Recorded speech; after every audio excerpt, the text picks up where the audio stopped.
Retomando os nossos trabalhos da nossa comissão, já com a presença dos representantes do Sindicato das Indústrias Metalúrgicas e Afins, o Sr. João Moreira, que é acompanhado pela advogada do sindicato, dar as boas-vindas, agradecer a vossa presença e sei que tem uma apresentação inicial. Imediatamente depois da apresentação inicial iniciaríamos as nossas perguntas com a ronda dos grupos parlamentares, numa primeira ronda com pergunta-resposta, que começará pelo grupo parlamentar do Chega, segunda ronda com perguntas e depois no final a resposta para cada um dos grupos e uma terceira ronda possível com intervenções individuais de cada um dos seus deputados.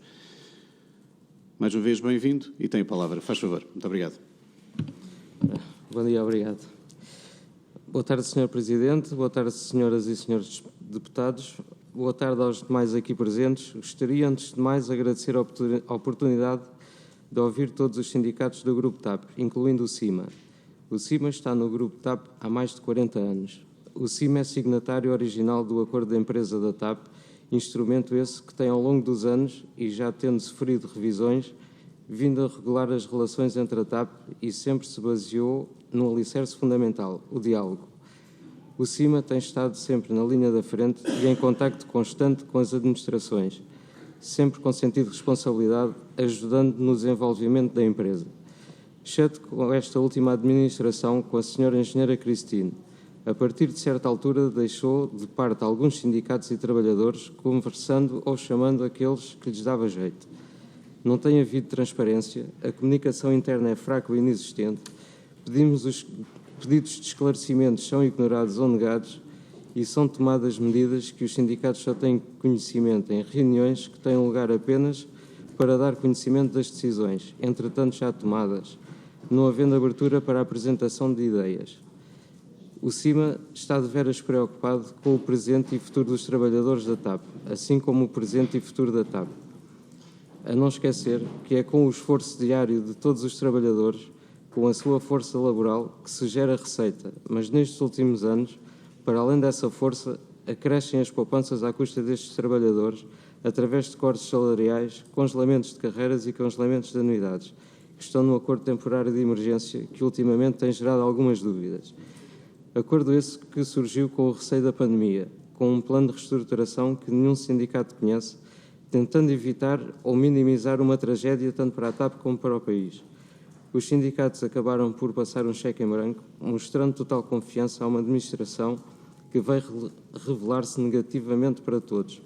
Acordo esse que, mesmo já não fazendo sentido estar em vigor, a última administração da TAP fez questão de não respeitar, ao não iniciar conversações com vista ao desenvolvimento de um processo de revisão integral do acordo da empresa até ao final do primeiro trimestre de 2021, como havia acordado.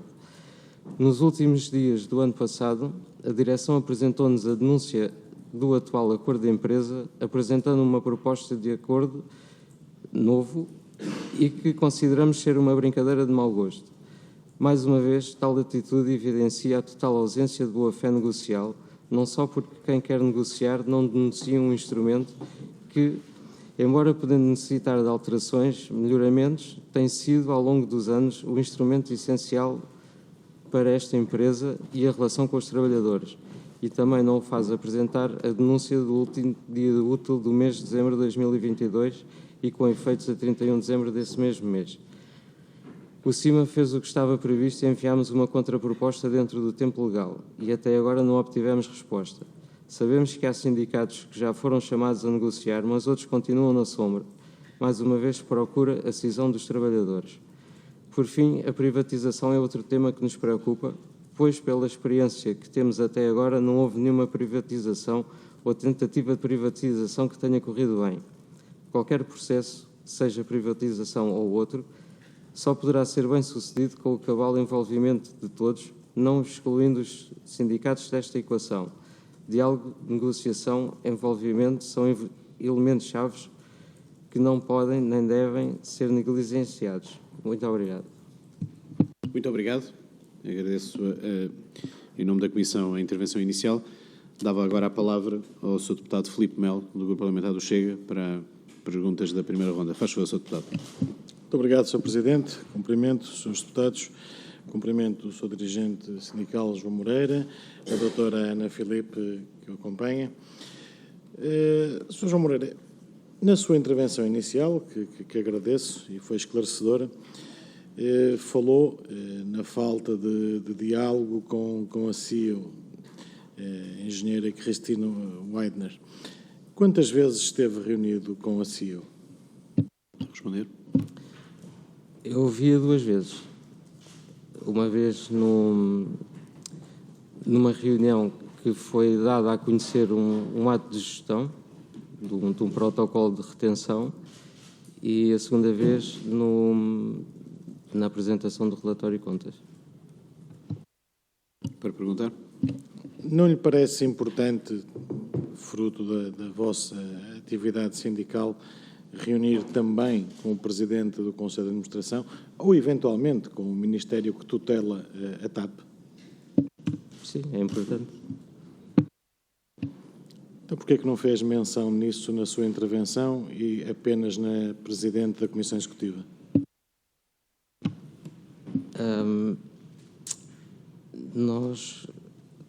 Eu devo dizer que estou neste cargo há pouco tempo. Sei que houve reuniões com o Ministro, mas eu não estive presente. E com o Presidente, acho que só o conheci por aqui. Para perguntar. Sim, mas reforço o que lhe questionei. Não obstante não ter estado, não lhe parece de todo importante que um sindicato que reúna também, não só com a CEO, mas também com o PCA e com o Ministro que tutela, neste caso, a TAP? Penso que percebi a pergunta e sim, é importante reunir. E eu volto a fazer a questão. Porquê que na sua intervenção inicial dirigiu toda a atuação para a CEO e não focou nem o Ministro nem o PCA? Bom, em relação ao Ministro, entretanto, foi porque mudou de Ministro. Nós, entretanto, já reunimos numa reunião de todos os sindicatos com o Sr. Ministro João Galamba. Disse todos os sindicatos? Penso que sim, se houve alguma exceção, não dei por isso. Mas estivemos todos na sala. Na audição anterior, a Presidente do sindicato afirmou nunca ter reunido com João Galamba. Volto a perguntar, tem ideia de estarem todos os sindicatos na reunião? Eu sei que estiveram muitos. Agora, se o sindicato que esteve aqui anteriormente não esteve, não dei por isso. O que é que vos foi transmitido nessa reunião com o Ministro João Galamba? Essa reunião foi mais como uma reunião de apresentação.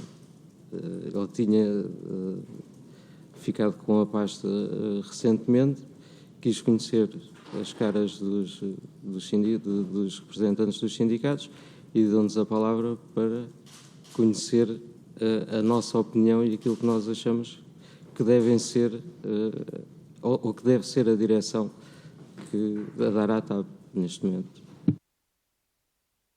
Essa reunião terá ocorrido em finais de janeiro, presumo, inícios de fevereiro? Confirma? Se eu não me engano, foi a 15 de março.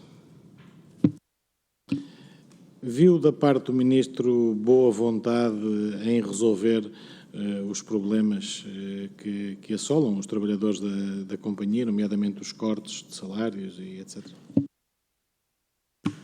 Para responder. Sim, ele teve, na intervenção dele, disse que isso era um dos objetivos. Sr. João Moreira, pedi apenas que pudesse chegar o microfone mais junto, que temos com algumas dificuldades de audição e depois também para a gravação, mas para todos nos ouvirmos. Peço agradeço desculpa, mais assim uma vez. está melhor? Não, eu é que agradeço, está ótimo assim. Sr. Deputado Filipe Melo, faz favor de continuar. Muito obrigado. Depois dessa manifestação de boa vontade por parte do Sr. Ministro, ficaram satisfeitos com o que ouviram nessa reunião? Bom, primeiro temos que dar algum tempo, porque é recente na pasta, temos que ser um bocadinho razoáveis também. Mas sim, ficámos satisfeitos, ficamos à espera da próxima, porque aquela foi apenas uma reunião de apresentação. Considera que 30 dias é o tal tempo suficiente?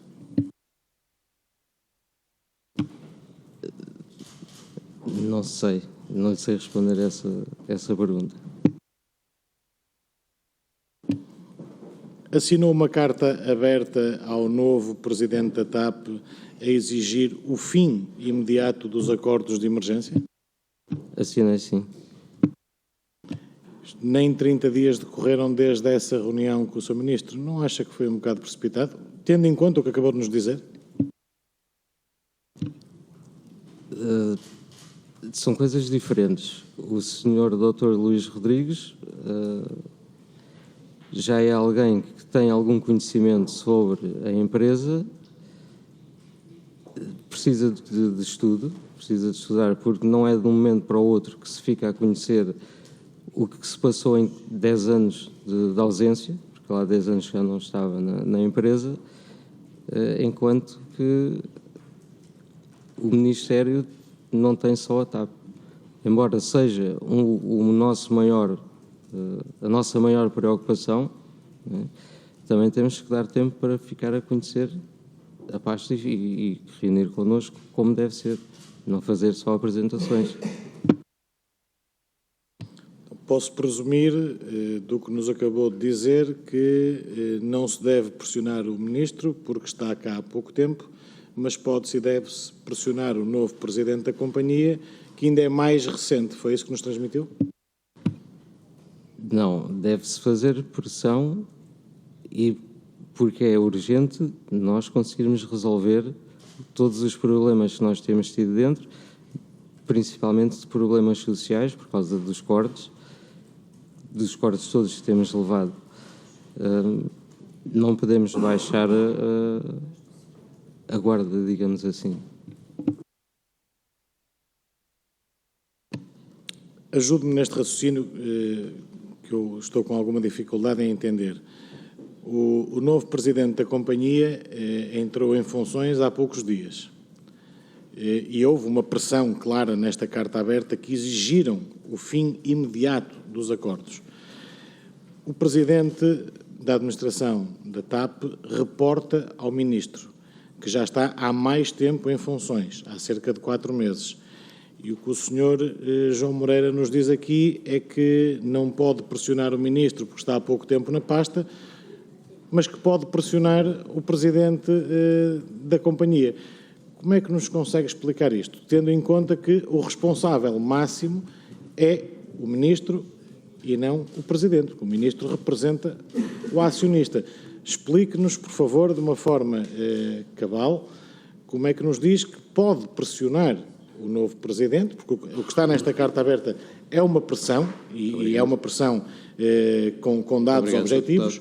Vou concluir, Sr. Presidente, e não pode pressionar o Ministro. Muito obrigado. Responder? Sim, a carta acaba por fazer alguma pressão, mas não é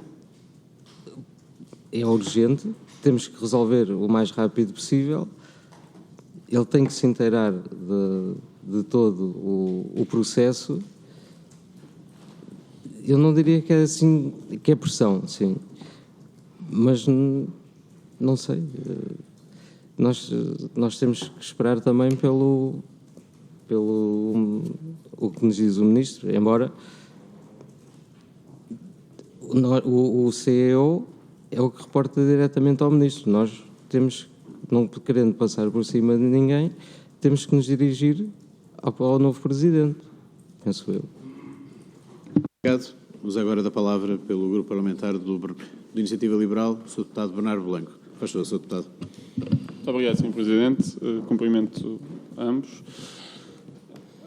Terminando este tema das reivindicações feitas, das recentes, à TAP, No mesmo documento diz que este é o momento ideal para acabar com as matrizes ideológicas e a gestão algorítmica de má memória para todos.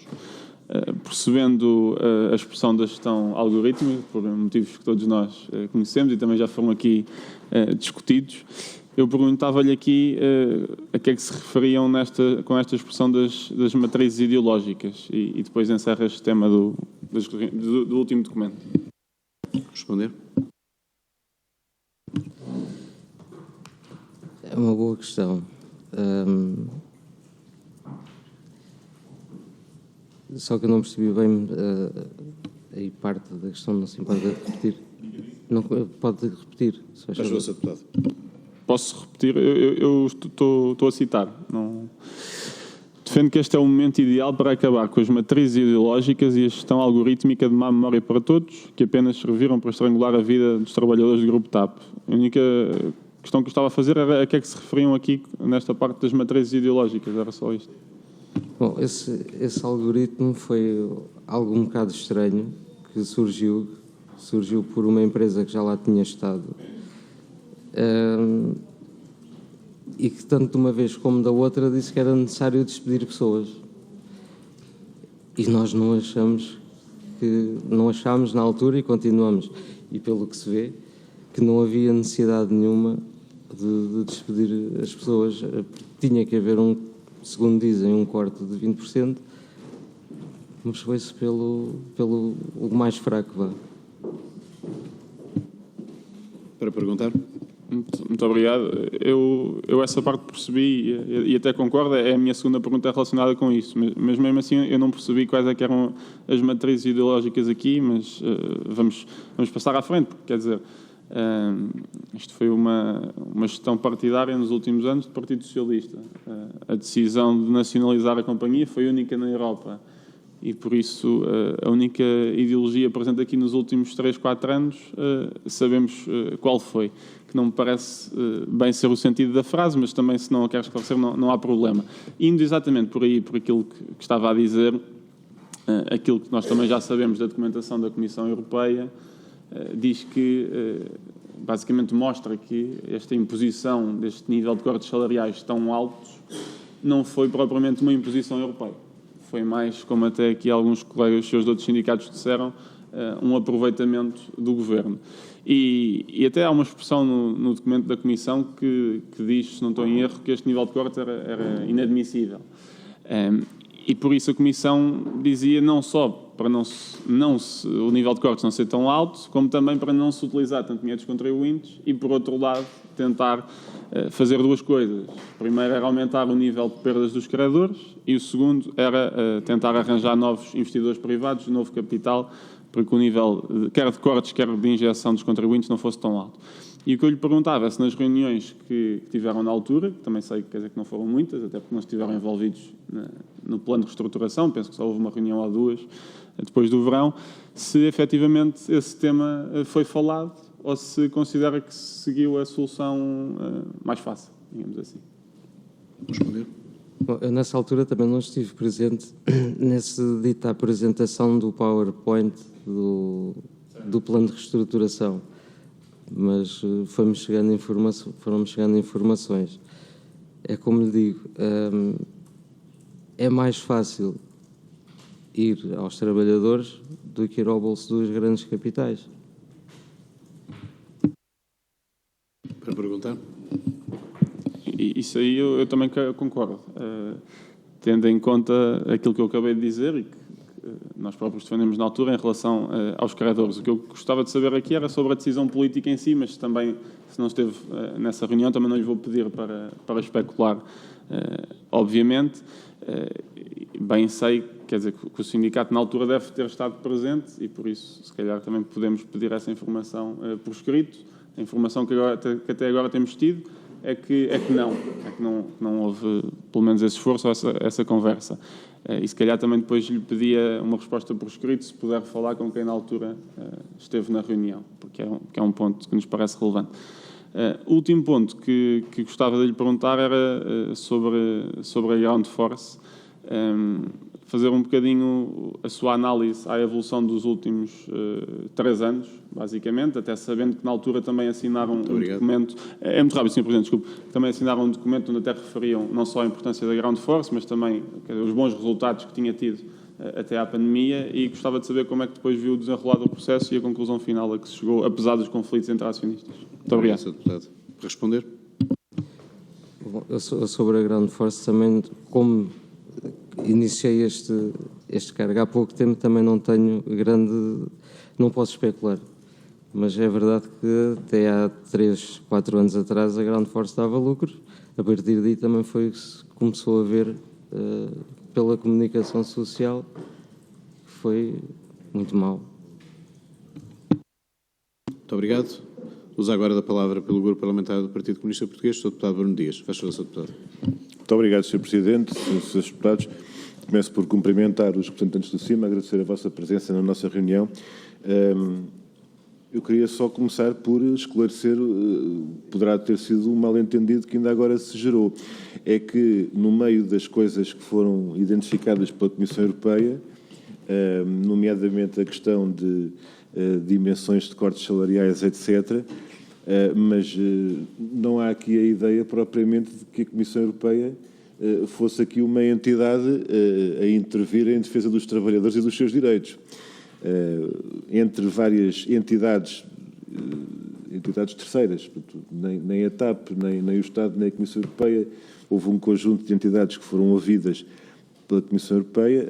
A Associação Comercial do Porto, na altura, enviou para a Comissão Europeia um conjunto de preocupações. Elas estão plasmadas no tal documento que foi aqui citado, da comunicação da Comissão, e, concretamente, indica-se que as reduções salariais dos trabalhadores são aparentemente temporárias, uma vez que a Convenção Coletiva de Trabalho não foi revogada, mas simplesmente suspensa. Isto era uma preocupação transmitida à Comissão Europeia, que a Comissão Europeia concordava. Isto é uma vergonha, como é que estão agora apenas a suspender e não a revogar a contratação coletiva. Portanto, o que era preciso era mais sangue relativamente a estes sacrifícios e estes roubos autênticos que foram feitos aos trabalhadores da TAP e do Grupo TAP.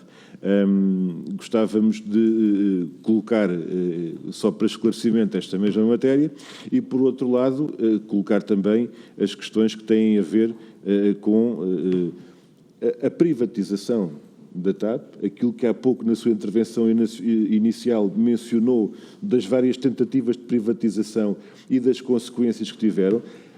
Agora temos uma espécie de ato preparatório relativamente à denúncia da contratação coletiva, sendo que também, logo após a privatização, esse tipo de práticas, houve quase uma declaração de guerra inicial quando a gestão privada entrou em funções, julgo eu. Eu gostava que nos ajudasse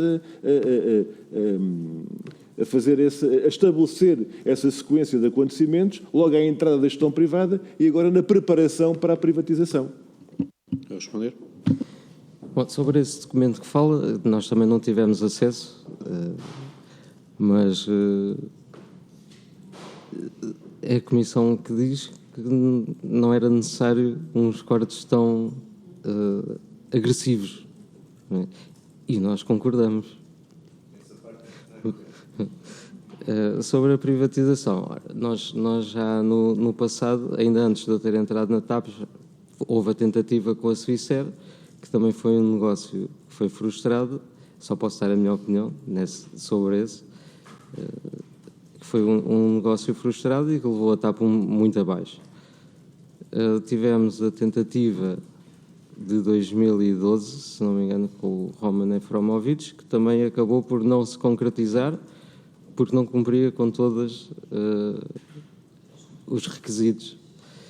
E depois, em 2015, nós não nos esquecemos que 2015 o Atlantic Gateway teria todo o...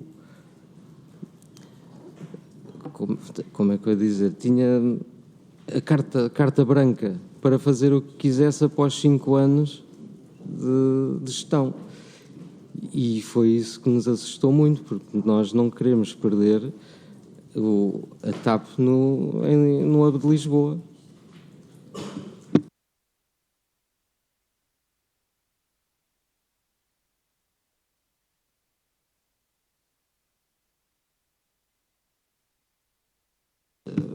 parece-me que faltou responder a uma questão.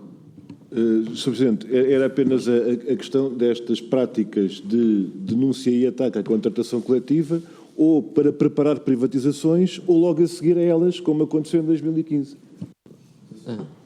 Sim, nós tínhamos o acordo da empresa, não é? Já tem alguns anos, este já está em vigor desde 2007, sofreu algumas alterações, principalmente a nível salarial, não é? Foi-se adaptando. Com a entrada do acordo de temporário de emergência, talvez tenha havido ali uma forma de conseguir tirar aquilo que nós tínhamos tido até ao momento. E isso aí vem com a denúncia desse acordo da empresa e a apresentação do novo, que para nós não é um acordo da empresa que não devia ter sido apresentado sequer, a todos os níveis. Para perguntar, por favor. Muito obrigado, Sr. Falou mesmo agora da questão do Hub de Lisboa, também foi um aspecto que mencionou. Nestas audições temos vindo a abordar essa matéria também pelo lado dos impactos da privatização da ANA, Aeroportos. Porquê? Porque com a privatização da ANA e o controle pela Vinci, a TAP foi perdendo centralidade no seu próprio hub, em termos do próprio funcionamento do aeroporto. E isto, que nós saibamos, não acontece em mais nenhum hub de nenhuma companhia aérea do mundo. Eu queria perguntar que avaliação é que fazem sobre esta realidade, que conhecimento têm e até de exemplos ou casos que considerem que têm a ver com esta situação de prejudicar a TAP no seu próprio hub, face à prática e ao funcionamento concreto das operações. Muito obrigado. Muito obrigado, Sr. Deputado. Para responder. Sobre esse assunto, acho que não faz sentido nenhum termos uma empresa que prejudica uma própria empresa interna, embora a Vinci seja francesa, não faz sentido nenhum estar a prejudicar uma empresa nacional da dimensão que é, em detrimento de outras. Não sei se tinha mais. O que eu tenho, só tenho ouvido conversas de corredor, ouço os colegas a queixarem-se, mas aquilo que eu conheço é só isso. Muito obrigado. Uso agora a palavra pelo Grupo Parlamentar do Bloco de Esquerda, o Sr. Deputado Pedro Filipe Soares. Faz favor, Sr. Deputado. Muito obrigado, Sr. Presidente. Cumprimento-vos, dando continuidade a algumas das perguntas que já foram colocadas. Sobre o plano de reestruturação e conhecendo o que sabem hoje, consideram que houve uma gestão política para impor aos trabalhadores maiores cortes do que aqueles que seriam até necessários na circunstância da empresa, na relação com o Estado e na relação com a Comissão Europeia? Bom, é isso que se fala, não é? Os cortes já sabemos que são agressivos. E o que se tem ouvido falar é que queriam mais do que realmente era necessário. E vê-se. Porque nós estamos com muitas dificuldades agora em seguir a operação. Não falo só do lado do ar, porque não é essa. Nós não estamos propriamente aí, mas a nível de terra, manutenção tem sido muito complicado, até mesmo a nível de contratação. Essas escolhas aconteceram principalmente, do vosso ponto de vista, do conhecimento que têm, das conversas que tiveram, aconteceu principalmente porque o Governo assim as impôs ou porque a administração da empresa deu primazia a esses cortes face a outros? Há pouco referia que é mais fácil cortar nos trabalhadores do que alguns outros interessados na Galp. Do que conhece, que responsabilidades é que pode sacar a cada uma das dimensões? Para responder. Eu não tenho conhecimento para apontar o dedo se foi da TAP, da administração, ou se foi do Governo. Não sei responder a isso. Mas podemos concluir, até da sua resposta anterior, que, pelo menos, a dimensão dos cortes tiveram e têm um impacto na operação da empresa neste momento, fragilizando a sua operação? Sim, sem dúvida. Nós temos falta de mão de obra. Indo mais atrás no tempo, há pouco referia o exemplo da Swissair como uma das privatizações, uma putativa privatização que seria, na sua opinião, danosa até para os interesses da TAP. Nós tivemos uma privatização materializada em 2015-2016 com a entrada de Neilman na TAP. Desse ponto de vista, o negócio que agora fica cada vez mais conhecido demonstra que ele entrou na TAP com os capitais da TAP e não com o investimento próprio. Têm conhecimento ou tiveram conhecimento em algum momento dessa realidade? Denunciaram essa realidade à administração, a algum membro do governo? Isso era discutido no seio da empresa ou só à medida que as notícias iam saindo no espaço público é que essa informação era também trocada internamente? Responder. Ora, essa informação de que a entrada desse senhor foi feita com capital próprio da TAP por causa do cancelamento dos A350 só foi conhecida exatamente pela comunicação social. Nós não tínhamos conhecimento de nada. E da vertente da manutenção no Brasil, nas escolhas estratégicas da empresa, que aparentemente numa operação que era altamente danosa para as contas do grupo, manteve mesmo assim essa operação com esses danos durante vários anos. Consegue compreender a justificação para isso? Do ponto de vista da operação da TAP era indispensável, era necessário? Qual é algum conhecimento que tenham que nos possam ajudar a chegar a essa conclusão? Responder. O conhecimento que eu tenho é que ano após ano nós íamos tendo que ir tapar o buraco que era lá deixado, todos desde o início. Não sei porque é que esse negócio foi feito, não sei se teve a ver com rotas, se foi alguma ideia que depois correu mal, mas o que é certo é que não devia ter durado tanto tempo. Se durou muito tempo, pelo que eu já ouvi, é porque havia dificuldades a nível do Governo Federal para dar insolvência da empresa.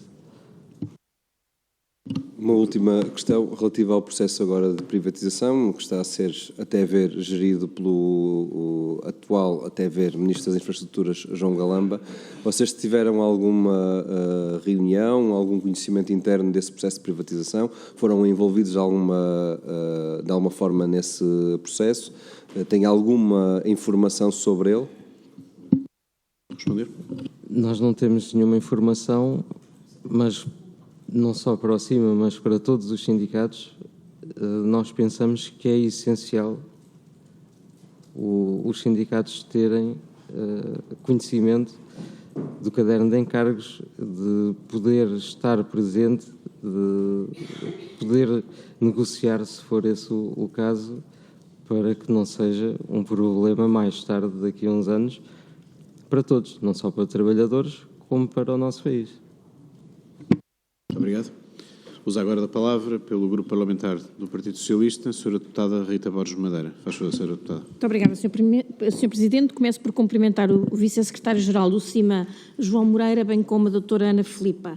Hoje é o terceiro dia que nos encontramos aqui a fazer audições aos sindicatos. Já ouvimos também a Comissão de Trabalhadores. Também tivemos, por isso, a oportunidade de recolher bastante informação, não só relativamente à saída da engenheira Alexandra Reis, mas também sobre a forma como a gestão da TAP foi conduzida ao longo destes últimos anos. E começaria por lhe perguntar o seguinte. O Dr. Manuel Beja, quando esteve presente aqui nesta CPI, referiu-se à sua primeira mensagem aos trabalhadores das empresas TAP, assumindo o compromisso, e passo a citar, conduzir a TAP rumo a um futuro sustentável, mantendo a confiança dos nossos clientes e o orgulho e sentido de pertença dos nossos profissionais. Sendo esta uma preocupação do Presidente do Conselho de Administração, a boa relação entre a administração e os trabalhadores, já aqui também percebemos pela sua intervenção inicial que é bastante crítico relativamente a essa relação, pergunto então quais são os canais institucionais de diálogo que têm existido com os sindicatos. Simplesmente não tem havido. Não tem havido. Não tem havido. Para perguntar. Sabe-nos explicar porque é que não tem havido essa comunicação? A mim parece-me que o Sr. Manuel Beja já não está em funções e eu nunca ouvi. Só ouvi aqui e foi de passagem. Mas eu não lhe sei dizer porquê. Se calhar é uma forma das pessoas gerirem, não sei.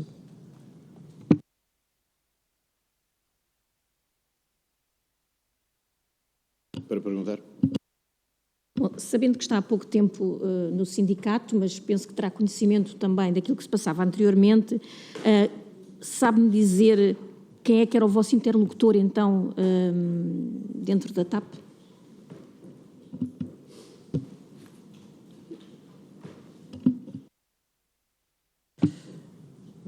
Bom, penso que fosse a diretora de Recursos Humanos com às vezes, a engenheira Cristine. Para perguntar. Considera então que, não havendo aqui um envolvimento sistemático entre a administração da TAP e os representantes dos trabalhadores, neste caso os sindicatos, pode ter condicionado negativamente as decisões que a gestão da companhia tomou? Responder. Sim, sem dúvida. Porque todas as decisões que tomavam já não havia volta a dar, independentemente de serem boas ou más. Para perguntar. Passando aqui à questão dos acordos temporários de emergência, eu penso que todos concordam que a TAP é determinante enquanto uma empresa pilar na economia portuguesa e em 2019, pré-pandemia, o contributo da TAP para a economia era de 2,3 a 2,6 mil milhões de euros, para as finanças públicas era de 0,9 a 1,1 mil milhões de euros e para as exportações era de 2,6 mil milhões de euros. A TAP empregava mais de, ou quase, 10 mil trabalhadores. O plano de reestruturação aprovado para salvar a TAP incorporou aqui uma transformação significativa de forma a garantir a sua viabilidade económica em 2023 e a sua sustentabilidade futura. Considera que os auxílios do Estado à TAP foram necessários e fundamentais para garantir a viabilidade da empresa? Responder. Sim, penso que sim. Para o Sr. Deputado, para perguntar. Muito obrigada, Sr. Presidente. Sabe-nos dizer quantos postos de trabalho, diretos e indiretos, poderiam ser perdidos no caso da companhia ser tornada insolvente? Bom, desses quase 10 mil que nós tínhamos, com o plano de reestruturação, perdemos à volta de 2.500. Foram os que saíram voluntariamente, os que foram nomeados voluntários e aqueles que ainda estão em tribunal, mais à volta de 1.000 contratados que nós tínhamos. Para além desses, seriam mais os 6.600 mais ou menos que ficaram, e à sua volta nós sabemos que havia muita gente que dependia, muitas empresas que dependiam da TAP para sobreviver. Fala-se em 100 mil, mas não posso dar a certeza desses números. Para perguntar. Relativamente ao plano de reestruturação, e já aqui falámos também hoje sobre isso, mas gostaria de lhe perguntar novamente, para além daquilo que foi tornado público e tem sido tornado público, o que é que conheciam sobre o plano de reestruturação? Responder. O que eu conheci sobre o plano de reestruturação foi o documento que eu vi na página da União Europeia, que não tem nada de importante. Tudo o que é importante ou não está, ou é confidencial e não nos dão sequer o plano de reestruturação. Não temos conhecimento. Para perguntar. Foi necessário fazer aqui um redimensionamento do ponto de vista dos custos laborais das operações do Grupo TAP, através, entre outros, da implementação de medidas voluntárias como as rescisões de mútuo acordo, trabalho a tempo parcial, licenças não remuneradas de longo prazo, além, obviamente, daquilo que foram os cortes nos vencimentos dos trabalhadores do grupo. Como é que entenderam a existência destas medidas voluntárias, se acompanharam ou não a implementação dessas medidas e se já houve alguma reversão desses cortes. Muito obrigada, Sr. Presidente. Muito obrigado. Para responder.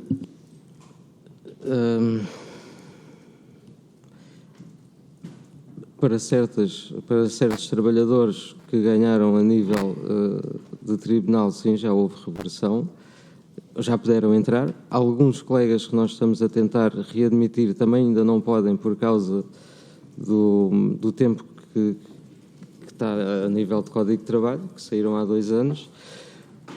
Os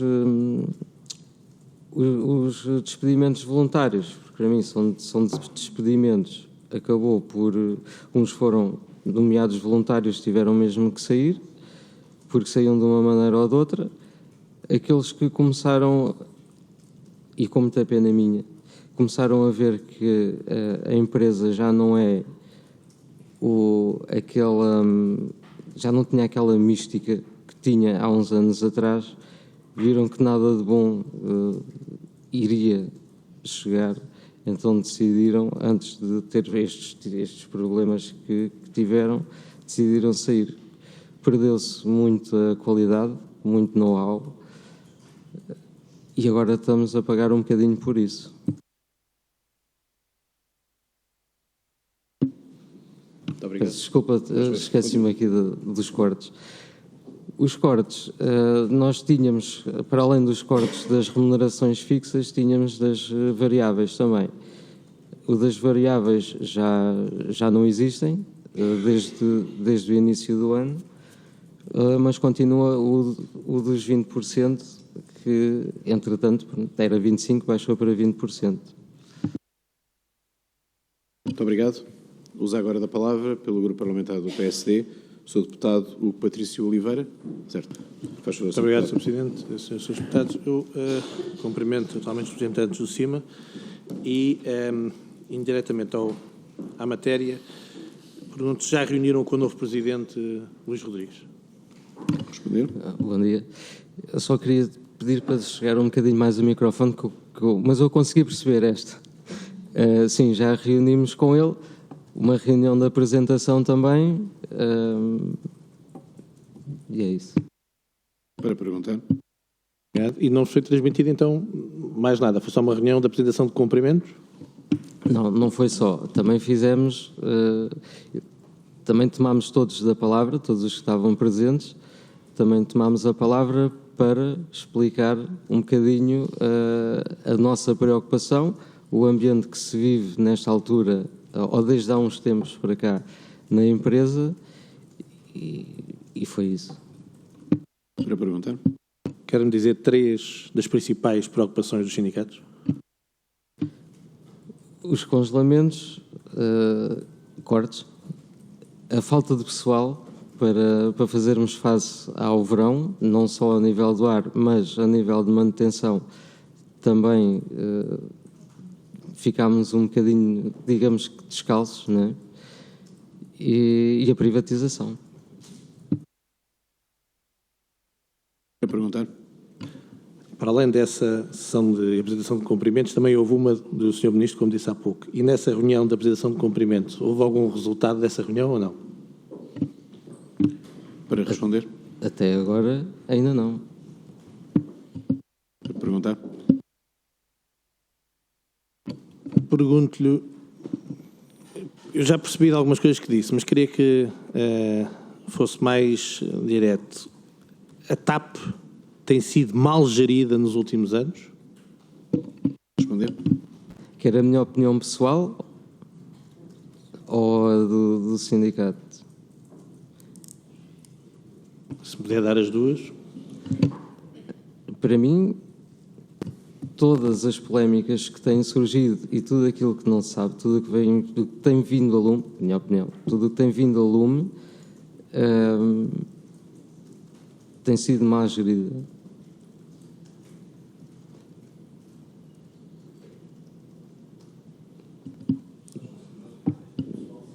É pessoal. Nós estamos cá para defender os trabalhadores e tentar sempre conseguir o melhor possível para eles, independentemente da gestão.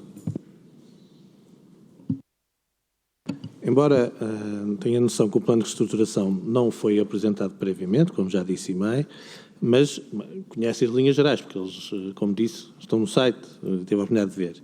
Quais é que são concretamente as consequências para os trabalhadores? A sua opinião? Do sindicato, naturalmente. As consequências para os trabalhadores deste sindicato é igual às consequências para os trabalhadores dos outros, porque todos nós temos cortes, todos nós sofremos com algum com os congelamentos também temos perdido alguma parte social que tínhamos na empresa, nomeadamente o infantário, que atenção que o infantário não era grátis, os trabalhadores pagavam uma percentagem, pagavam e pagam uma percentagem, e nós também tentámos, já houve sindicatos que tentaram saber qual foi o parecer da Segurança Social e esse parecer foi negado. Fizeram protocolos com mais 2 infantários que simplesmente não servem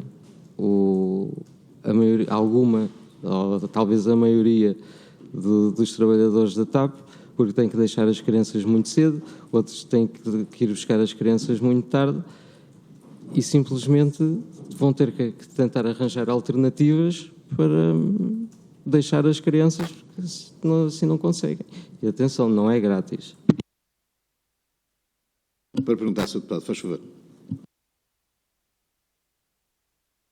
No que diz respeito aos acordos de empresa, consegue-me dizer quais é que são as principais diferenças entre o acordo que foi celebrado em 2015, estamos a falar no seguimento da privatização, e o atual acordo?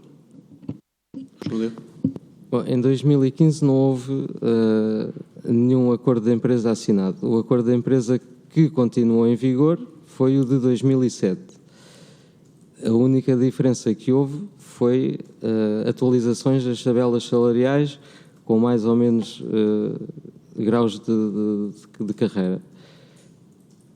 Para quero saber agora, este que nos foi apresentado, que dizem lá num pontinho que é confidencial e que não posso dizer a ninguém. Por isso, mas sim, nós vamos ter uma perda em certas categorias e níveis de muito dinheiro. Se nós estamos a falar, posso avançar-lhe talvez um valor médio de 300 euros, que para a manutenção, ou para qualquer português, 300 euros é muito dinheiro. Para perguntar. Então, se percebi bem, em 2015 houve atualização e agora vai haver uma redução e grande. É isto que na realidade vai acontecer, certo? Responder. Não foi bem em 2015. Em 2017 assinámos um acordo a 5 anos. Todos os sindicatos, pelo menos da manutenção, não sei se os do lado ar assinaram ou não, que era há 5 anos, que todos os anos tínhamos uma atualização salarial, em janeiro. Esse acordo foi cancelado com a entrada em vigor do acordo temporário de emergência. Para perguntar. Há pouco o deputado colocou a questão que está expressa no comunicado assinado por todos os sindicatos relativamente à questão ideológica. E de facto, há aqui uma cambalhota, não sei se vai concordar com esta expressão ou não, ideológica do PS e do Governo relativamente à TAP para a privatização a 100%.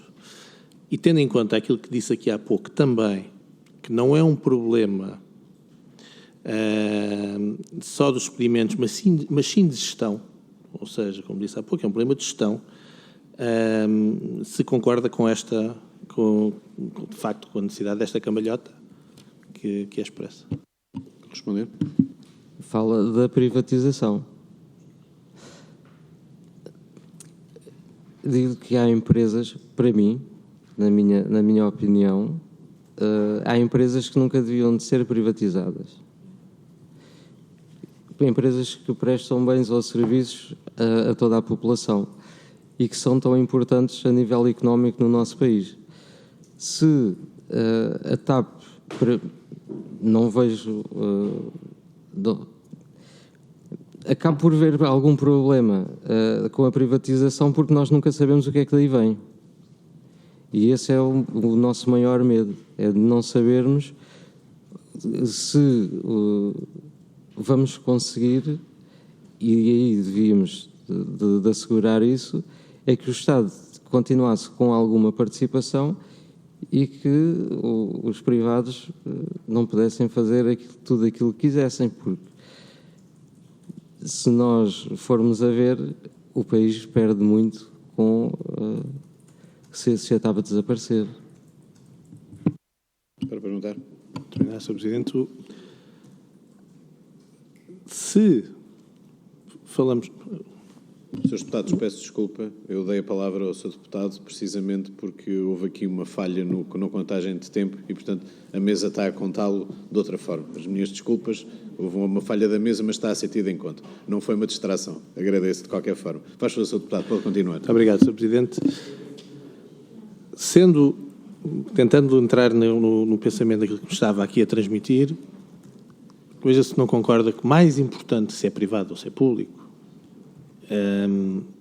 é termos uma TAP fiável, racional, lucrativa, mas acima de tudo respeito os trabalhadores. Se não é isto que está em causa e que eu, naturalmente, que é o que defende, para a TAP. Se não é isto que é o mais importante, naturalmente, para todos aqueles que defendem. Responder? Sim, veja, se não existirem os trabalhadores, se os trabalhadores não forem respeitados, a TAP também não tem retorno. Isto é como que um casamento, nós temos que nos respeitar mutuamente. A empresa tem que nos respeitar a nós e nós temos que respeitar a empresa para que possamos seguir saudáveis e em harmonia. Sr. Deputado, faz favor. Como disse há pouco, os planos de privatização não são do conhecimento do sindicato, mas estão a ter um impacto imediato junto dos trabalhadores, no mínimo na sua estabilidade e motivação. Não entendo que devem ser rapidamente conhecidos para dar essa harmonia, essa estabilidade que os trabalhadores necessitam. Muito obrigado, Sr. Deputado. A mim parece-me, neste momento, que a privatização é uma preocupação, mas a curto prazo é mais os cortes do que propriamente a privatização. Mas não digo que não devêssemos começar já a saber quais são os moldes em que vai ser feito. Muito obrigado. Vamos passar agora à segunda volta, à segunda ronda, peço desculpa, e na segunda ronda temos os inscritos, o Sr. Deputado Filipe Melo. Faz favor, Sr. Deputado. Tem 2 minutos para colocar a questão, depois haverá resposta da parte do sindicato. Faz favor. Muito obrigado, Sr. Presidente. Sr. João Moreira, vou-lhe fazer um conjunto de questões que lhe pedia resposta uma a uma de forma objetiva. A primeira é se nos últimos dias reuniu ou se teve alguma conversa telefónica com alguém ligado ao Partido Socialista, seja grupo parlamentar, seja governo. A segunda questão, sugeriu ou tentou reunir, por via do sindicato, com o Sr. Ministro das Infraestruturas ou com o Secretário de Estado.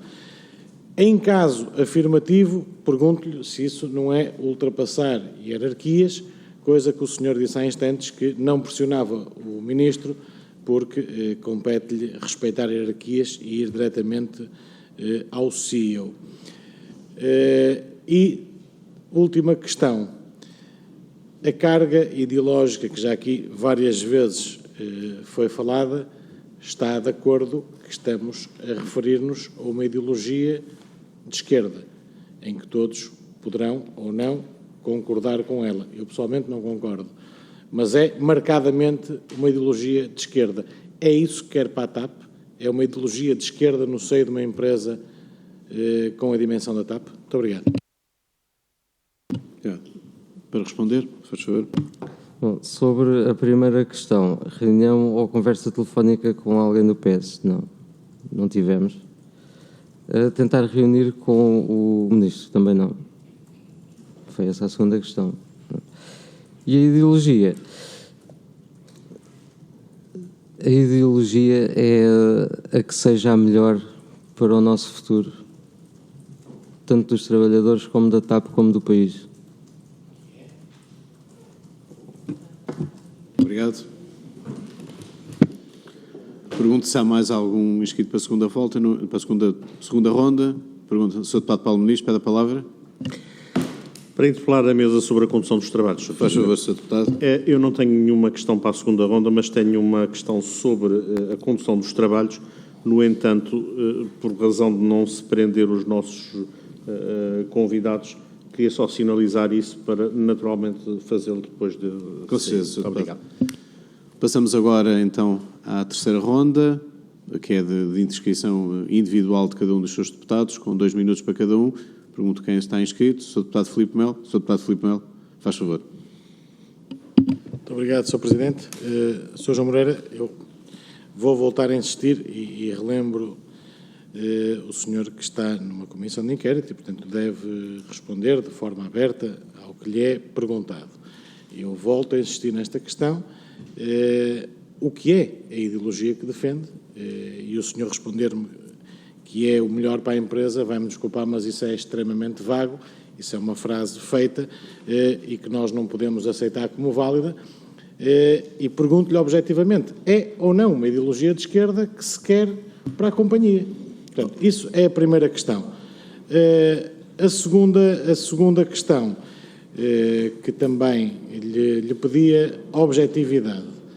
Sr. Deputado Filipe Melo, deixe-me só dizer o seguinte, com toda a consideração, não quero interromper, mas dizer o seguinte, ou seja, eu penso que essa questão não só foi já respondida, como ultrapassa qualquer questão de factos, tem a ver com uma opinião pessoal sobre cada um de nós, que eu acho que nós temos de ter todos o respeito, independentemente de qual seja.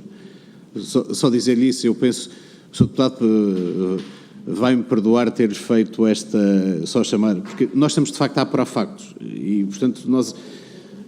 independentemente de qual seja a questão, eu acho que isso cabe no âmbito e na defesa e faz parte, se assim o quisermos, aliás, muitos portugueses optam por isso, não identificar quais é que são as suas opções ideológicas e nós não temos uma comissão de inquérito sequer o direito de fazer essa pergunta a ninguém que cá venha sobre quais é que o seu posicionamento ideológico sobre qualquer questão.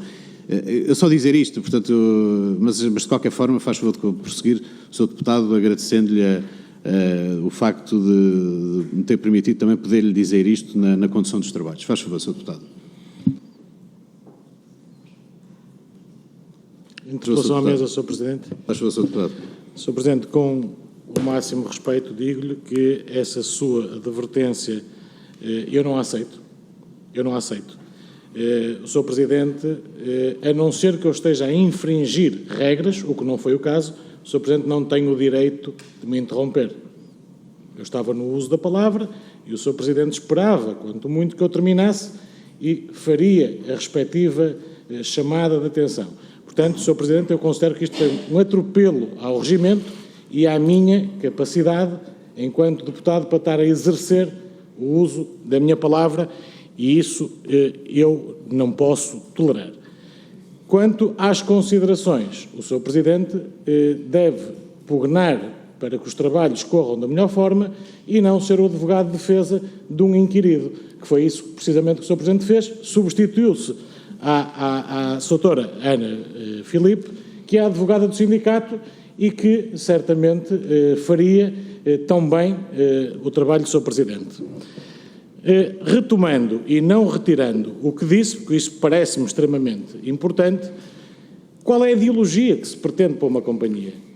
É uma ideologia de esquerda? É uma ideologia de direita? Ou é, acima de tudo, preservar os interesses nacionais, que é isso que a mim me preocupa, é preservar os interesses nacionais de uma companhia que tem muito dinheiro dos contribuintes lá injetado. para o bem ou para o mal, todos os portugueses foram chamados a defender a companhia, a continuidade da companhia, e para isso foi preciso muito dinheiro. E por isso é que eu lhe pergunto se trata de ideologias ou se trata do interesse nacional. Muito obrigado. Obrigado, Sr. Deputado. Para responder. Sr. Deputado, eu creio que respondi a isso, que a nós não nos interessa qual é a ideologia, a nós interessa-nos é alguém com capacidade e que tenha e que saiba o que está a fazer, que saiba gerir e que consiga fazer um bom trabalho, tanto a nível interno, para nós, trabalhadores, como para a TAP, e para não defraudar o país, como você disse. Eu não falei em ideologia, quem falou foram...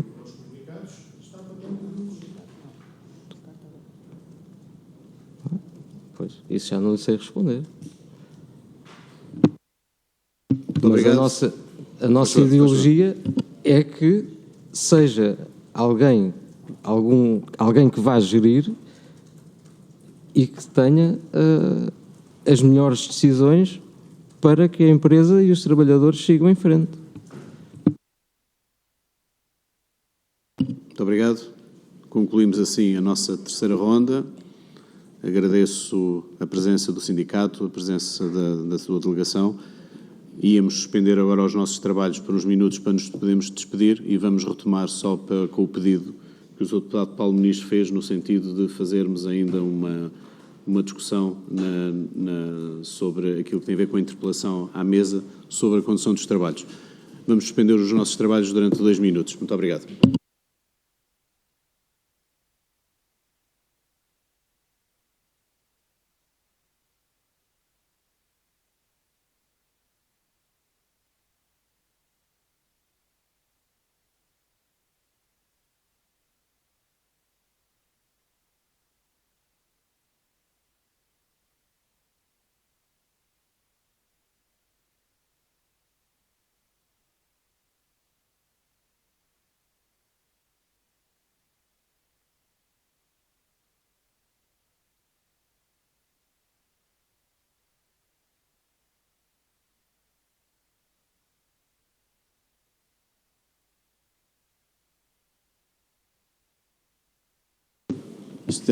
Penso que estamos em condições de retomar os nossos trabalhos e antes de dar a palavra ao Sr. Deputado Paulo Muniz, dizer só o seguinte, e mais em relação ao Sr. Deputado Filipe Melo, eu evito sempre, em qualquer intervenção, mas eu percebi que havia uma dificuldade na resposta que estava a ser dada. E acho que nós devemos ter isso em conta, nomeadamente quando nós estamos aqui, porque acima de tudo eu acho que estamos todos para apurar factos. E depois a questão estava a entrar por um tema que era o tema da questão da ideologia e tudo isso. E eu acho que essa é uma das reservas constitucionais que nós devemos considerar sempre. E, portanto, não foi de maneira nenhuma, e queria dizer isso aos seus deputados, eu acho que nós temos aqui todos um critério muito largo e muito amplo sobre aquilo que é o trabalho da Comissão de Inquérito. Não foi de maneira nenhuma, mas eu achei mesmo que com isto eu dei um contributo positivo, achei eu, pelo menos foi essa a minha intenção, para que quer as questões, quer as respostas pudessem ser dadas com a maior objetividade possível para nos ajudar a fazer o nosso trabalho. E, portanto, Sr. Deputado, se não foi essa a forma como eu fui interpretado, quero lhe dizer que foi seguramente por falha minha, mas achei que o devia fazer até mesmo para que os trabalhos possam fluir de uma forma mais rápida sobre isso. Mas, Sr. Deputado Filipe Melo, com certeza vai querer dizer alguma coisa, mas eu queria só dar esta explicação, porque eu acho que é assim que devemos procurar pôr a Comissão em funcionamento. Faz favor. Sr. Presidente, eu insisti na mesma questão por um motivo muito simples. A questão ideológica ou política ou partidária do senhor dirigente sindical, para mim é irrelevante. Note-se, aliás, vivemos em democracia e todas essas opiniões e ideologias são salutares. Só assim é que se constrói uma democracia plena. O que eu quis saber é, enquanto responsável sindical, e aí sim, na pele de dirigente sindical e não de cidadão, porquê que nos comunicados se referia à carga ideológica? E eu penso que isso é importante nós percebermos. até para futuras audições, é importante nós percebermos, porque se nós temos sindicatos que, a priori, se identificam com cargas ideológicas, então isso deve estar perfeitamente vincado. Agora, sublinho a carga ideológica do sindicato, porque as convicções ideológicas ou político ou partidárias do senhor dirigente sindical, enquanto cidadão, nada a opor, muito pelo contrário. Respeito e respeitarei sempre as opções individuais de cada um. Enquanto sindicato, é que eu tenho, ou sinto-me, com a capacidade de poder perguntar o porquê de tais afirmações que estão escritas. Não são ditas no vazio, estão escritas. E por isso é que eu considerei que a questão estava dentro da legalidade, dentro do âmbito, e considerei também que a posição do Sr. Presidente foi inoportuna, tendo inclusivamente interrompido o meu raciocínio e a minha intervenção quando eu estava dentro do meu tempo e estava a ser perfeitamente correto e cordial com os inquiridos. É verdade, o Sr. Deputado estava a ser perfeitamente correto e cordial. Achei só que o ajudava à compreensão da pergunta, que não ficasse claro que fosse outra questão qualquer. Ou seja, a sua pergunta não fosse interpretada de outra forma. E acho que, desse ponto de vista, acho que dei um contributo positivo até para que o sindicato pudesse, de alguma forma, dar uma resposta mais completa aos trabalhos da nossa Comissão e, portanto, agradeço-lhe a compreensão na dificuldade que é conduzir os trabalhos e, portanto, acho que, no fim, acabámos todos por conseguir fazer isto da forma mais correta para que a Comissão também tenha um cumprimento mais rigoroso dos nossos princípios com os quais nos devemos reger. O Sr. Deputado Paulo Muniz pediu uma interpelação à mesa sobre a condução dos trabalhos. No fim da condução dos trabalhos, faz favor, Sr. Deputado, tem a palavra. Muito obrigado, Sr. Presidente. Cumprimento as senhoras e os senhores deputados nesta que é a minha primeira intervenção de hoje na Comissão. E este meu pedido de intervenção prende-se com o facto de, na última quinta-feira, no final das nossas reuniões, o Sr. Presidente ter mostrado, de facto, um incómodo e uma desilusão, se interpretei bem a sua posição, sobre eventuais fugas de informação, recaindo uma suspeita por todos os membros da Comissão, incluindo, naturalmente, funcionários e assessores, porque a Comissão é composta de todos eles, mas, dizia eu, recaindo sobre nós a suspeição e o seu desagrado e a sua desilusão com a possibilidade de ter havido uma fuga de informação face à documentação que constitui o nosso acervo. Recordo ainda que, sobre esta matéria, o Sr. Presidente do Grupo Parlamentar do Partido Socialista, o Sr. Deputado Eurico Brilhante Dias, proferia afirmações muito graves, dizendo que, no entendimento dele, excetuando os deputados do Partido Socialista que integram a Comissão, haveria, obviamente dirigindo-se à direita, uma forte suspeita, uma pré-conceção de culpa na fuga ou nas fugas de informação que ele interpretou. No dia seguinte, sexta-feira, como sabe, os acontecimentos sucederam-se e, inclusive, nós percebemos que do Governo surgiram mensagens que nem constam do acervo da própria Comissão e que surgiram, digamos, publicamente. Face a esta circunstância, o Sr. Presidente, do nosso ponto de vista, tem que fazer duas ações. Uma primeira é, porventura, se assim entender, pedir desculpa à Comissão Parlamentar de Inquérito por ter feito precipitadamente, do nosso ponto de vista, recair uma suspeição na Comissão que inclui, volto a frisar, os seus deputados, funcionários e assessores, sem a devida cautela, ponderação e reflexão que uma matéria desta gravidade exige do nosso ponto de vista. Segundo aspecto, enquanto Presidente da Comissão, tem que formalmente repudiar as declarações do Sr. Presidente do Grupo Parlamentar do Partido Socialista, quando insinuou que parte dos elementos desta Comissão, em particular deputados, seriam os responsáveis por fugas de informação, violando o código que estamos obrigados e pondo em causa o trabalho da Comissão. Isto é absolutamente inadmissível e o senhor, enquanto Presidente da Comissão, não enquanto deputado do Grupo Parlamentar do Partido Socialista, tem que formalmente responder a estas acusações graves do senhor deputado Eurico Brilhante Dias.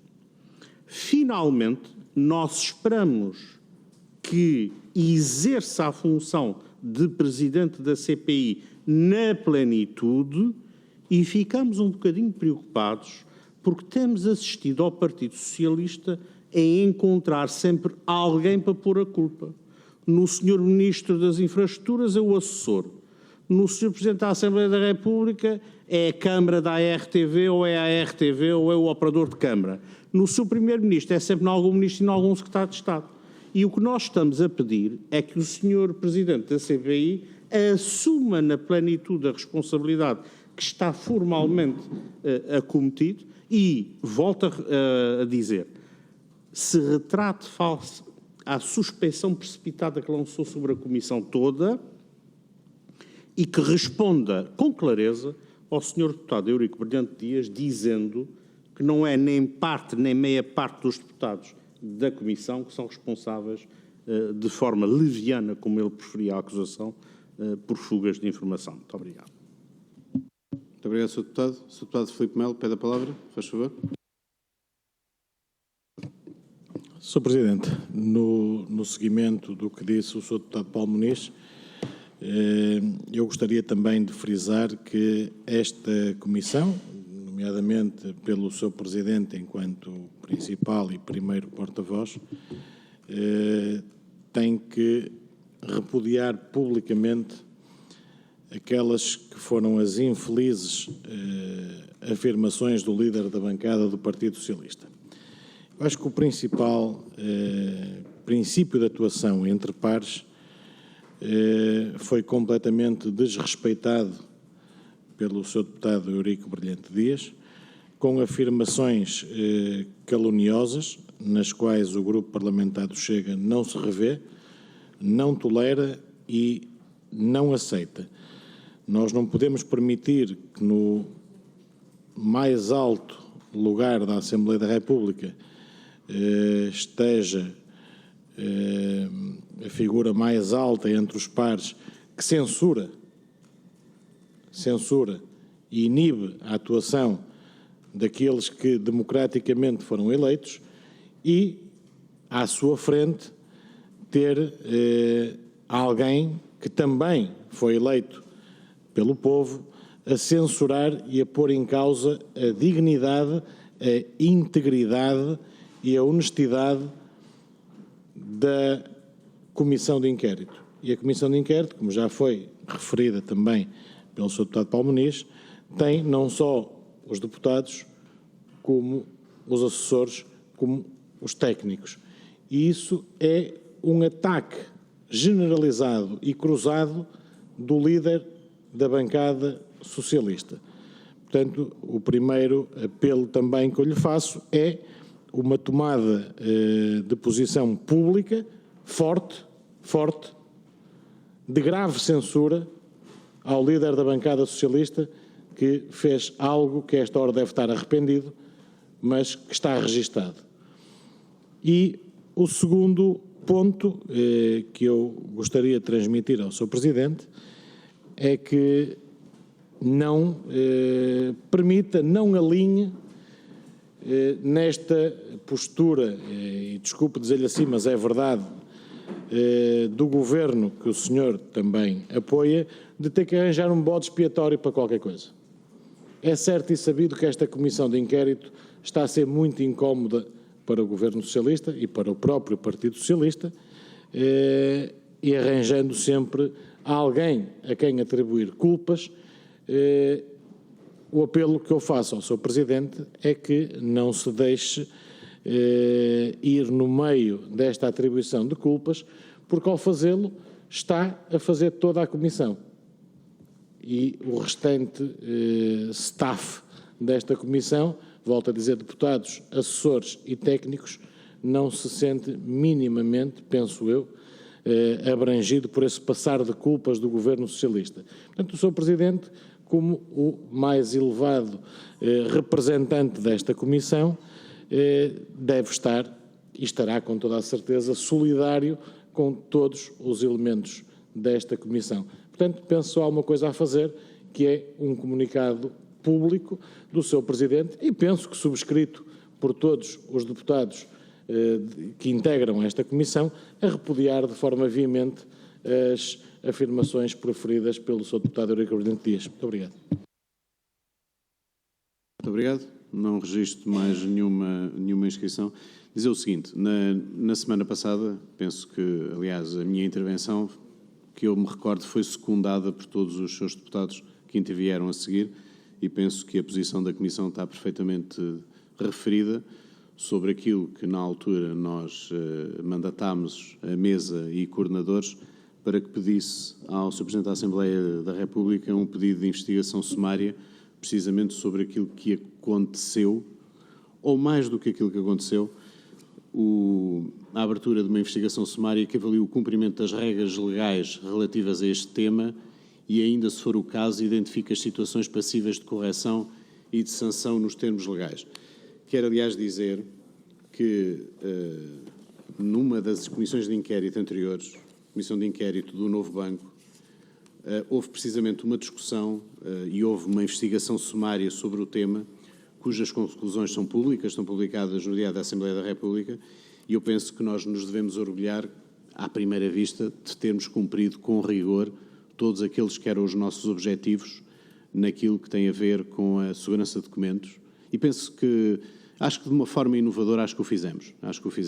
De qualquer forma, eu acho que a Comissão deve ter um escrutínio e deve ter uma atenção muito grande sobre tudo aquilo que são os seus procedimentos. E, portanto, acho que faz todo o sentido fazermos esse trabalho e este pedido de intervenção ao Sr. Presidente da Assembleia da República, através desta avaliação ou desta investigação sumária que faz sentido fazer. Isto em relação àquilo que aconteceu na quinta-feira. Eu tinha a intenção de amanhã, numa das reuniões, termos um ponto sobre assuntos vários para abordar este tema. Amanhã abordá-lo-ei outra vez, porque acho que deve estar colocado na ordem do dia sobre isso. Sobre tudo aquilo que se passa à volta da Comissão e sobre declarações, eu desde o princípio que ouço referências, quer à crítica de ser o Presidente, perdoar-me-ão, porque o querem calar, desde o facto de a relatora ser de um partido e o Presidente também ser desse partido, quando não houve nenhum outro partido a apresentar. Portanto, eu acho que nós aqui internamente temos de estar todos preparados para ser imunes às pressões externas. Acho que nós temos de fazer isso. E eu acho que isso dignifica o nosso trabalho como deputados da Assembleia da República, porque o nosso objetivo é chegar ao fim e ter um relatório que nos orgulhe a todos. Eu acho que esse é o nosso objetivo. Se me perdoarem, dizer só isto. Portanto, tudo aquilo que se passa, o ruído que há, se nós fôssemos comentar tudo aquilo que se diz, o que não se diz, hora a hora e minuto a minuto, nós deixávamos de ter algum tipo de planeamento dos trabalhos, e mesmo assim já é difícil ter, e passávamos a estar completamente em todos os minutos, em todos os segundos, a responder a tudo aquilo que se passava fora da Assembleia. E, portanto, aquilo que eu pedi era o seguinte, se me permitem, focar-nos naquilo que é o nosso trabalho, focar-nos naquilo que são as nossas audições, o pedido de documentos, eu acho que as condições estão criadas para que façamos um bom trabalho e, portanto, era isso que eu pedia mesmo aos seus deputados. Tudo o resto, todo o ruído, tudo aquilo que possa acontecer, eu percebo, nós somos políticos, nós vivemos num ambiente político, é natural que haja esta discussão no dia-a-dia. Mas eu acho que, acima de tudo, aquilo que os portugueses esperam é que nós tragamos resultados naquilo que é a nossa comissão de inquérito, nomeadamente o esclarecimento dos factos e da verdade sobre as questões todas que estão em cima da mesa. Pedem mais uma interpelação à mesa sobre a condução dos trabalhos. Pronto. Sr. Deputado Filipe Melo, primeiro, Sr. Deputado Bernardo Blanco a seguir, mas eu pedia que amanhã pudéssemos continuar esta discussão, porque nessa altura teremos um ponto para discutir e para trocar informações, aliás, há muitas informações para partilhar com todos os seus deputados, e não fazer isto agora, porque efetivamente não estava não estava naquilo que era a nossa agenda. Portanto, ou seja, de uma interpelação à mesa, eu pedia que não transformássemos numa discussão sobre um ponto de uma ordem de trabalhos que não inscrevemos. Mas, como é evidente, Sr. Deputado Filipe Melo, faz favor. Sr. Presidente, agradeço. Queria só dar aqui uma nota que me parece importante. O Sr. Presidente falou numa coisa, mas há aqui 2 pontos completamente distintos. Um é a investigação sumária que foi pedida ao par. A investigação sumária, tanto quanto eu sei que foi pedida, não foi por suspeita de qualquer membro desta comissão, mas sim por fuga de informação, vá-se lá saber, e espero que se apure, de onde e por quem. Outra coisa, que sempre existiu. Outra coisa completamente distinta é termos alguém, um par, que, neste caso, até tem responsabilidade acrescida, que é líder da bancada do maior partido e que apoia o governo, vir lançar um clima de suspeição e de desonestidade que eu, particularmente, e o meu grupo parlamentar, não aceitamos. E por isso é que eu estou a instar o Sr. Presidente e a todos os deputados, técnicos e assessores que compõem esta comissão a assinar um comunicado conjunto a repudiar de forma veemente as palavras do Sr. Deputado Eurico Brilhante Dias e pedir, nesse mesmo comunicado, que se retrate publicamente do clima de suspeição que instalou dentro desta comissão. O Sr. Deputado Eurico Brilhante Dias, estando fora da comissão, mas sendo também deputado, não pode proferir estas afirmações. Da opinião pública, como o Sr. Presidente disse bem, nós somos imunes, estamos cá para fazer o nosso trabalho. O que não podemos permitir é que o líder de bancada do maior partido, do partido que tem a maior representatividade dentro desta Assembleia, que lance este clima de suspeição generalizado que abrange deputados, técnicos e assessores.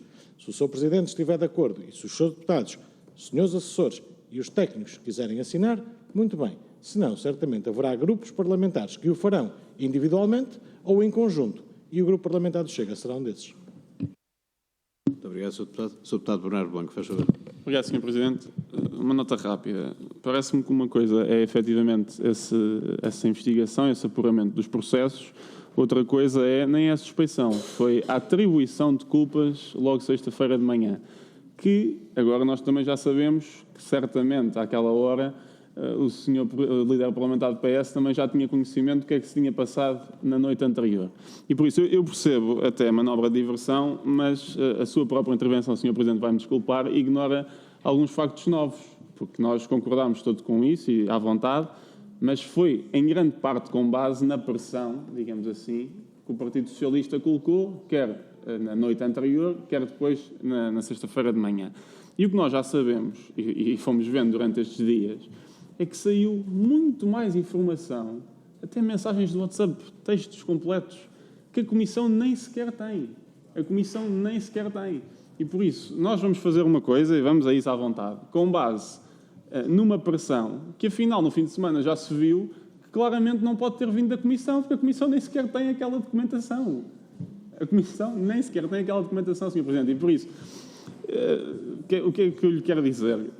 Lamentar, por um lado, que se calhar, quer dizer, também foi um bocadinho de forma antecipada até que o Sr. Presidente revelou aquela desilusão e que o Sr. Deputado Eurico Brilhante Dias fez aquelas afirmações, porque eu, entretanto, ainda não vi nem o Sr. Presidente, nem o Sr. Deputado Eurico Brilhante Dias a virem falar de toda esta informação que saiu e a culpar o Governo, quando efetivamente a Comissão não tem aquela informação. Também só faltava ao Sr. Deputado Eurico Brilhante Dias vir culpar a Comissão por fuga de informação que a Comissão não tem, mas ainda não se atreveu a tanto. E por isso, eu penso que há aqui uns factos novos que não devem ser ignorados e que efetivamente são duas coisas separadas. Mas não tendo nada contra que se continue com aquilo que foi acordado, acho que isto é uma informação relevante, porque o que aconteceu na sexta-feira nem sequer foi uma suspeição, foi literalmente, que está na entrevista, uma atribuição de culpas. E no dia seguinte tínhamos informação cá fora, em barba, esta expressão, que a Comissão nem sequer tem acesso, Sr. Presidente. E por isso lança-se aqui uma suspeição numa tentativa clara, não só de descredibilizar, mas também de condicionar, porque sabemos, independentemente dos partidos, que a Comissão realmente tem descoberto muitas coisas que põem o Governo em xeque. Aliás, estamos todos aqui a minutos de saber uma decisão importante, não é? E que tem, obviamente, a ver com aquilo que a Comissão tem vindo nas audições a revelar. Só dar essa nota que temos de ter, se calhar, alguma cautela às vezes para não sermos condicionados. Muito obrigado, Sr. Deputado Bernardo Blanco. Sr. Deputado Pedro Filipe Soares. Muito obrigado, Sr. Presidente. Confesso que este ponto não estava na ordem de trabalhos e por isso hesitei há pouco a intervir, mas como ato político que ele é e com tudo o que ele significa, também não gostava de deixar passar sem a posição do Bloco de Esquerda nesta matéria. Uma parte dela já tive a oportunidade de dizer na própria sexta-feira passada. Uma comissão de inquérito tem um espaço próprio dentro da legislação na Assembleia da República e cada um dos deputados ou deputadas que dela fazem parte tem obrigações específicas previstas em lei e por isso não são pressionáveis nem sequer pelas suas bancadas parlamentares. Se em geral e em abstrato o mandato de um deputado é pessoal, intransmissível e por isso ele não deveria ser nunca pressionado por ninguém, uma comissão de inquérito tem um conjunto de obrigações acrescidas, o que reforça também essa independência. E por isso, eu disse-o publicamente, recusei comentar, enquanto líder parlamentar na sexta-feira passada, os acontecimentos no seio da comissão, porque eu acho que os líderes parlamentares, como tal, não têm qualquer tipo de direito, nem junto dos seus deputados, nas comissões de inquérito. Coisa diferente é o que eu faço agora, aqui, enquanto membro da Comissão de Inquérito, estou num ato de suplência face à ausência da deputada Mariana Mortágua, e aqui sim posso ter um conjunto de considerações que lá fora, enquanto líder parlamentar, não poderia ter. E sobre essa matéria, queria ser rápido, mas também muito direto. Não é aceitável fazer-se um conjunto de afirmações genéricas e de atribuições de culpas genéricas, que na verdade servem para atirar lama para cima de todos e não para qualquer tipo de esclarecimento, como aquelas que foram feitas na sexta-feira passada pelo Sr. Deputado Eurico Brilhante Dias. Porque levantou um conjunto de suspeitas, não sobre a Comissão de Inquérito, mas individualmente sobre cada um dos seus deputados e deputadas, e sobre a instituição Parlamento, a Assembleia da República, levando a que o debate na praça pública fosse se a Assembleia da República pode ou não ter acesso a documentos confidenciais. Com que provas, com que factos para poder usar essa argumentação? Com nenhuns. E de tudo do que nós vimos a seguir, fica uma dúvida, que é se isso não foi um ato para desviar a atenção do que ele sabia que ia acontecer posteriormente. E isso ainda é mais grave. É que isso já não é apenas uma acusação em abstrato, mas a ser verdade esta realidade é em si uma forma de, uma tática política que usou o elamear do nome da Comissão para desviar as responsabilidades do debate político ao nível do que aconteceu na sexta-feira à tarde, no sábado, no domingo, na segunda-feira e ainda hoje durante o próprio dia. E desse ponto de vista nós temos o nosso mais absoluto repúdio. Nós repudiamos qualquer fuga de informação que exista.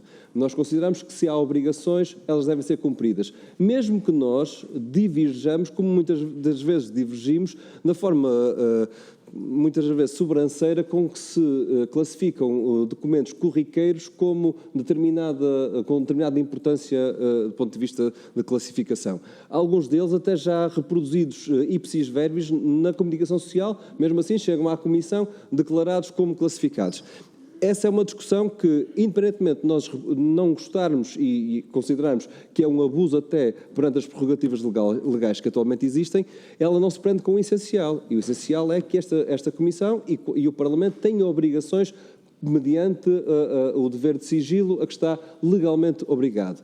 Matéria diferente é lançar-se acusações que são soezes, neste caso concreto, sobre uma comissão parlamentar de inquérito e sobre os deputados e as deputadas que ela compõe. E desse ponto de vista, nós não enfiamos essa carapuça e exigimos aquilo que é óbvio, é que se não há provas da parte do Sr. Deputado Eurico Brilhante Dias, então ele tem uma obrigação de pedir desculpa a esta comissão de inquérito, porque de outra forma então não é coerente com a ética parlamentar que o próprio diz que advoga. Não quero com isso colocar o Sr. Presidente em xeque, porque sei duas coisas. Por um lado, o Sr. Presidente é o Presidente de uma Comissão, o que o torna mais responsável da Comissão que os restantes deputados, mas infelizmente não com mais poderes do que os restantes deputados desse ponto de vista. E por outro lado, também temos a consciência que foi indicado pelo Partido Socialista, não dizendo com isto, com esta afirmação, que lhe retira a sua independência, que nós reconhecemos, a sua capacidade de conduzir os trabalhos e de o fazer de forma independente, mas, como é óbvio, pertence ao Grupo Parlamentar do Partido Socialista e a sua indicação advém do respeito que o Grupo Parlamentar do Partido Socialista tem sobre a sua pessoa e sobre a condução dos trabalhos que terá aqui. Desse ponto de vista, não esperamos de si uma tomada de posição, não é esse o objetivo da minha intervenção. A minha intervenção, com esta frase termino, cumpre só o objetivo de deixar aqui clara a posição do Grupo Parlamentar do Bloco de Esquerda sobre um ato que nós consideramos não deveria ter acontecido e que esperemos que não se repita. Muito obrigado, Sr. Deputado. Nenhuma mais inscrição. Íamos terminar este debate. Sr. Deputado Bruno Aragão, faz favor. Sr. Presidente, é muito rápido. Eu mantenho exatamente o que disse na quinta-feira, procurando, enfim, pelo menos desde que tenho as funções de coordenador, fazer aquilo que sempre defendi. Esta Comissão é absolutamente independente e, portanto, o que se passa para lá dela, enfim, compete aos grupos parlamentares, que eu aqui seguramente não represento, nem nenhum de nós representa desse ponto de vista, enquanto membro da Comissão, e, portanto, o que se passa para lá da Comissão, enfim, tem o seu espaço próprio, como sempre defendi. Acho que nós temos que continuar absolutamente focados no trabalho que temos aqui vindo a fazer, nas audições, na documentação que pedimos ao Governo o que temos a pedir no momento em que entendemos, analisamos as respostas de todas as entidades, é isso o que nos compete. E acho que o nosso esforço deve ser, e é o esforço que eu e que o meu grupo temos procurado manter, de deixar fora da Comissão aquilo que não é, nem tem espaço na Comissão. E se há coisa que foi acontecendo desde o início e que nós devemos continuar a evitar, é que se traga para dentro da Comissão coisas que ocorrem num espaço próprio. Houve, de facto, fuga de informação. Aquilo que a Comissão faz, e foi isso que acho que todos acordamos na semana passada, é fazer averiguação. Se no fim se confirmar que nada saiu daqui, perfeito. É exatamente isso que nós todos desejamos. Se houve fuga de informação da parte do Governo, o Governo deve também fazer o seu trabalho, ou de que instituições forem, ou de que entidades forem. Cada um fará o seu trabalho no que é a independência que cada um destes órgãos deve ter, mas é a seriedade com que nós encaramos estes processos que, mais uma vez, no fim, nos protegerá das conclusões que temos que tirar. Mantenho e insisto nessa ideia, porque é, de facto, essa independência que nós temos que levar. Tal como na quinta-feira não fiz nenhum juízo de valor sobre alguma insinuação que, apesar de tudo, reiteradamente foi feita ainda nessa quinta-feira, porque, enfim, percebo que às vezes já nestas dinâmicas, enfim, coisas que nos ultrapassam. O que esta Comissão deve fazer é exatamente aquilo que acordamos, esclarecendo-se que no fim se houve ou se não houve, e cada um e cada entidade fará a sua parte. O nosso compromisso é exatamente o mesmo que no início. Chegar ao fim, tirar conclusões, dessas conclusões apurar ou tirar consequências também, e dessas consequências apurar as devidas responsabilidades políticas. É aquilo que nos compete, nada mais. Muito obrigado, Sr. Deputado. Então, para terminar, eu queria só dizer o seguinte. Entendo que aquilo que foi a minha intervenção, que aliás, volto a reforçar, foi secundada por vários dos seus deputados a seguir, foi no sentido de defender a Comissão. Não só essa intervenção, como o pedido de investigação sumária ao Sr. Presidente da Assembleia da República protege a nossa Comissão e protege o trabalho sério que eu acho que tem vindo a ser produzido por todos os seus deputados, pelas equipas que nos apoiam. Eu penso que esse trabalho, acho que todos nós sentimos isso. O que se passa fora da Comissão, a meu ver, deve continuar fora da Comissão, sob pena de perdermos o foco daquilo que é o nosso trabalho. Como o Sr. Deputado Pedro Filipe Soares disse muito bem, é um trabalho que é de independência em relação àquilo que são, nomeadamente, os interesses partidários legítimos que possam existir. E, portanto, desde o início que isso aconteceu, e a postura que nós temos tido sempre, ao nível institucional da Comissão, é não responder a nenhuma dessas questões, mesmo que achemos, por qualquer razão, que de alguma forma o deveríamos fazer. Não acho que seja isso. O melhor resultado a melhor forma que nós temos de dar resposta é a produção de um trabalho sério que seja feito nesta Comissão, com um relatório que seja um relatório bem trabalhado, com as audições. Acho que essa é a forma que nós temos de o fazer. E, de facto, eu sinto que essa é a única forma de uma positiva que podemos dar e de contributo positivo que podemos dar para a dignificação da Assembleia da República, da Comissão Parlamentar de Inquérito. Aquilo que aconteceu na quinta-feira, com a divulgação de informação, eu acho que a Assembleia só tinha que fazer isso, que era dizer sobre esta questão em relação, e na altura era essa claramente a situação, a informação que hoje mesmo chegou aqui, que aparece divulgada, nós temos de no mínimo, dizer que queremos esclarecimentos sobre isso. Foi isso que fizemos e esperaremos pelo apuramento sobre essas questões, e nomeadamente o apuramento de todas as outras instituições que estejam envolvidas, para sabermos exatamente quais é que são as conclusões que tiramos sobre isso. Mas agradeço a todos e penso que amanhã, na quinta-feira, amanhã antes, quarta-feira, antes da audição que está prevista para o período da tarde, que foi antecipada, dizer que foi antecipada para as 14h30, aliás, foi sugestão que ocorreu em reunião de mesa e coordenadores, antes dessa audição, portanto, logo imediatamente às 14h30, abordaremos os termos que temos de documentos, de pedidos de requerimentos e também de informações, que para além destas há mais informações que eu gostava de partilhar com todos os seus deputados. Eu queria mesmo terminar, Sr. Deputado Filipe Melo. Faz favor, Sr. Deputado Filipe Melo. Muito obrigado, Sr. Presidente. Não é querer insistir na mesma tecla, mas o Sr. Presidente disse algo que eu concordo, mas também gostava de lhe colocar uma questão que me parece óbvia. Temos de ser imunes, naturalmente, às pressões e fecharmos um bocadinho dentro do âmbito desta Comissão. Agora, a questão que eu queria colocar para reflexão, e falaremos depois nisto na próxima reunião, é se nós vamos permitir que o líder de bancada do maior partido e que suporta o Governo lance a suspeita e atire lama sobre esta Comissão. O passo imediatamente a seguir será o Governo. É porque acima do líder parlamentar não estou a ver mais ninguém que o possa fazer. Sr. Presidente, isto é a degradação das instituições.